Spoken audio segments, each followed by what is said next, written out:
Hello and welcome to Inkscape. In this tutorial, I want to walk you through a basic overview of some of the buttons and the functions and things that you're going to find here inside of the software. Before we really dive into creating, we first need to know how to use some of the buttons. So I'm going to walk you through some of that.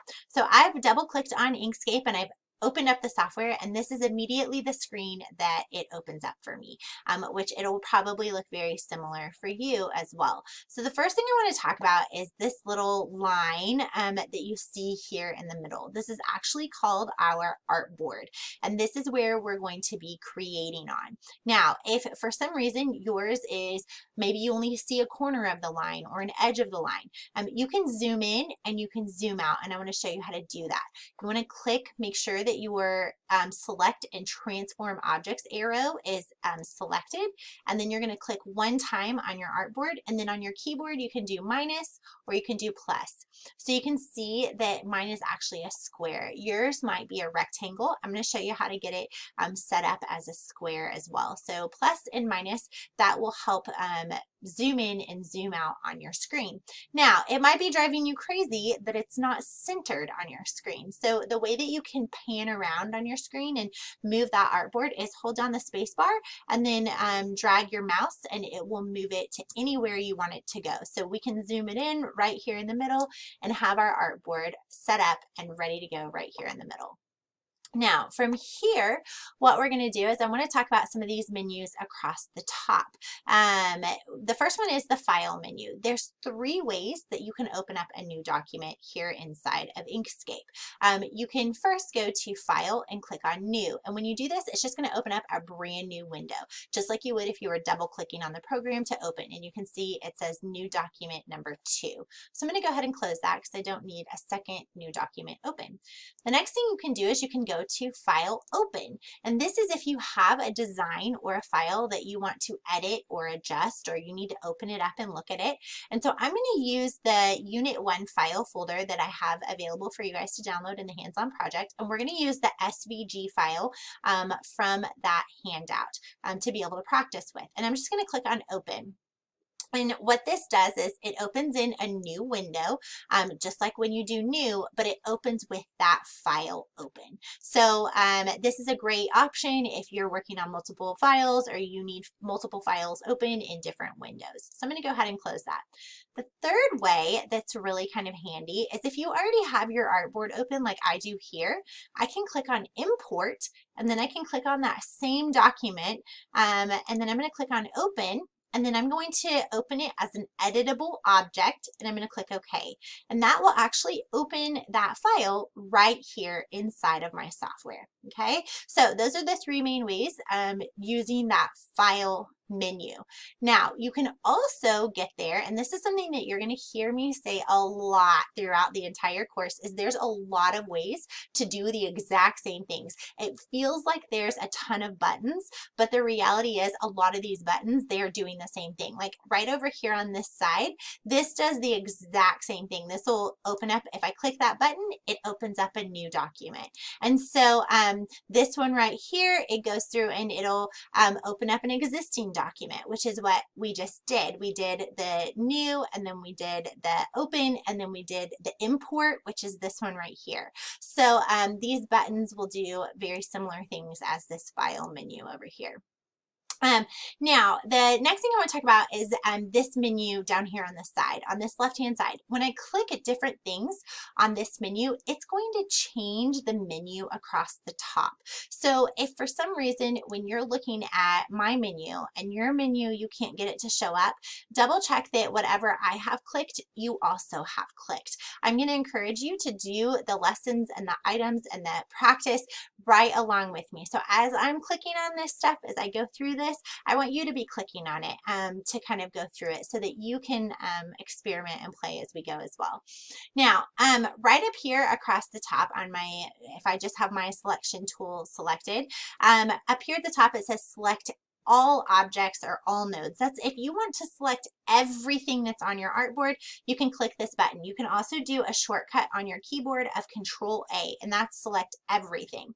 If you have it where you have certain elements of your design or layer locked, this will select everything that's not locked on your design. And then right here, this is just keeping things proportionate or not. So that's what this little lock is. And then you can change your unit of measurement here as well.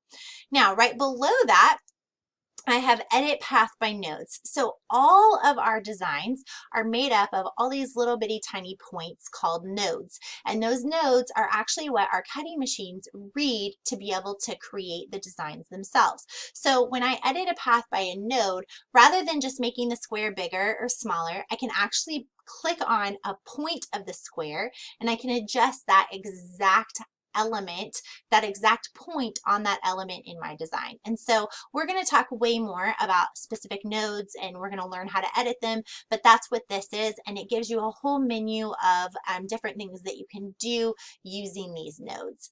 Right below that, you'll see is creating rectangles and squares. So when you click on that, in order to create a rectangle, you click and drag and draw a rectangle out on your workspace. And so you can click and drag, and then once you have your rectangle created, you can adjust like if I draw my rectangle, and I can go up here and I can make it wider if I want to adjust it up here, or I can make it smaller and do that way. I can also adjust again the what unit of measurement it's using to size that out. I can also click on my item and I can use these black squares, these black arrows here. When I hover over that arrow, it'll make it skinnier or it'll make it, shorter, or I can adjust all of those things there as well. I click one more time and I can angle it. Again, we're going to talk about this stuff in way more detail when we get specifically into shapes, but I'm just kind of giving you an overview right now. Kind of get in there, draw a couple rectangles, click around, mess with the sizing on them, and that'll help you to become a little bit more comfortable with your particular item. You can make them slanted. There's all kinds of fun things that you can do in here with your shapes. And again, it's clicking one time to change the sizing of it, click it again, and then you can curve it and adjust the corners and things like that. Okay, so those are rectangles. So I'm going to go back here and I'm going to click on select objects, everything, and I'm just going to delete all that. So those are rectangles. The next one down is circles, ellipses, and I'm just going to do the same thing. I can click and I can drag and I can draw out a circle. Now, if I hold down the control key and then click and drag, it'll make my circle in a perfect circle shape. So if you just draw it and click and drag, you can make it as tall or as skinny as you want into whatever shape you want. And again, you can adjust all of those things by this menu right up here at the top. You can also adjust the color down here at the bottom by clicking on that menu as well. Okay, so we're going to go back and we're going to go to our home menu, select everything, and we're going to delete all the circles. Right below circles, we've got stars and polygons. And so I'm going to do the same exact thing. I can click and I can drag, and that's going to draw some stars on here. Now, I can go up here to the menu that pulls up, and I can change it to a polygon that is not a star, or I can change it to a star. I can adjust the number of corners that my star has. Once you have adjusted that, every star in the future will be at that new adjustment. So just kind of keep that in mind, that if you make it with 20 points, then the next ones you draw will have 20 points.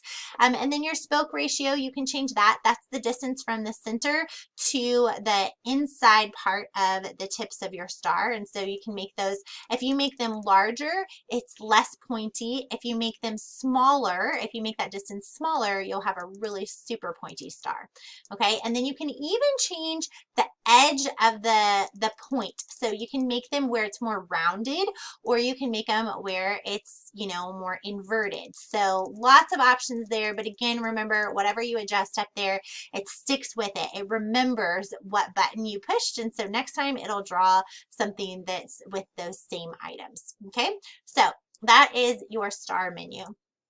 Now, the next one down is a 3D box. We're not going to use that one too much. The next one down is spirals. This is if you want to create some fun spirals. The next one down after that is the Bezier curves and straight lines. This is what I call the pin tool. We'll have an entire week where we are learning how to use this. Basically what you'll do is you click once to get a line, click, hold, and drag, and that's how you get a curve. And so we'll be playing with that and drawing some really cool things with that pin tool. So let me go back here, and I'm just going to select everything and delete it. And then the next one down is the pencil tool. So if you have a stylus or something with your computer, or your like maybe you're using a Surface Pro that has a stylus, then this is kind of a fun option. It's like a pencil. It's freehand draw. You click and drag. The one right below that is calligraphy. There's all kinds of things that you can do with the calligraphy, but it just gives you a different shape than the pencil or the pen tool. The next one down is how you add text. You click and then you can type out your text on there. Right below that is gradients and meshes. We're not going to cover too much, and that's a little more advanced. The next one down is the eyedropper tool, and that is where you are able to match a color from something that you find exactly. So if you want two things to be the exact same color, that's your eyedropper tool. Your fill is where if you want to fill in certain areas. The next ones down have to do with like sculpting and painting and things, spray objects and things, which are not too relevant with cutting files. So we're probably not going to mention those too much. The next one down is the eraser tool, where you're going to go through and you can edit and erase existing paths. So we'll be using that one. And then this is like creating diagrams and things, which is more for like charts and stuff like that. And then the next one is our zoom in and zoom out. So you can left click and right click to zoom in and out. We also talked about the plus and the minus on your keyboard that you can use.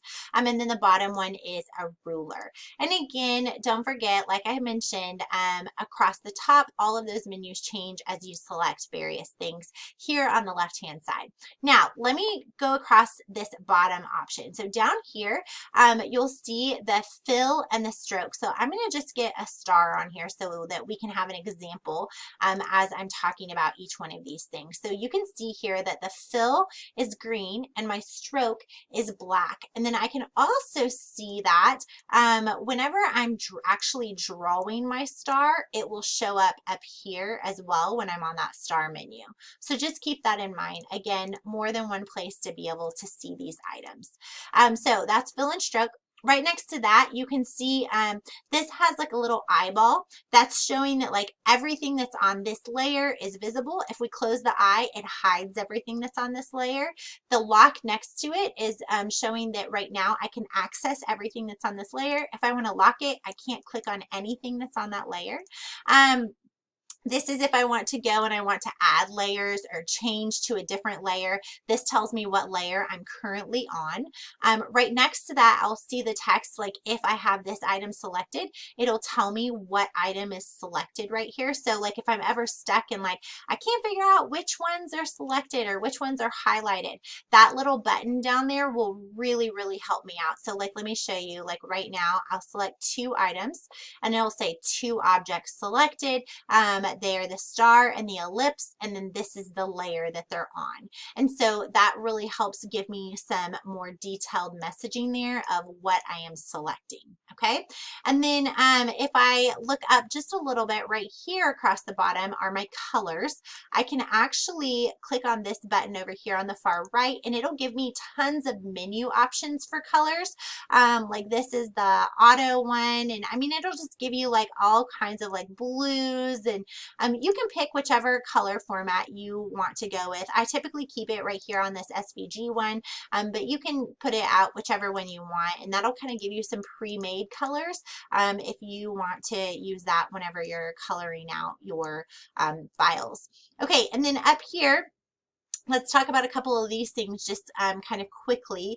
Is these are just a few options, like these will pull up menus here on this side of your screen. So like for example, if we want to look at our fonts in a little bit more depth, when I click on that button, it'll open up a menu here on this side. If for some reason you get menus open and it feels like, oh, there's so many menus, how do I get rid of them? You can always just minimize them like this, or you can also close them out altogether. Okay. And we'll talk more about these menus as we open them and learn about them and as we go, because there's a bunch of menus across here under object and path and layer. Like I can open up my layers panel.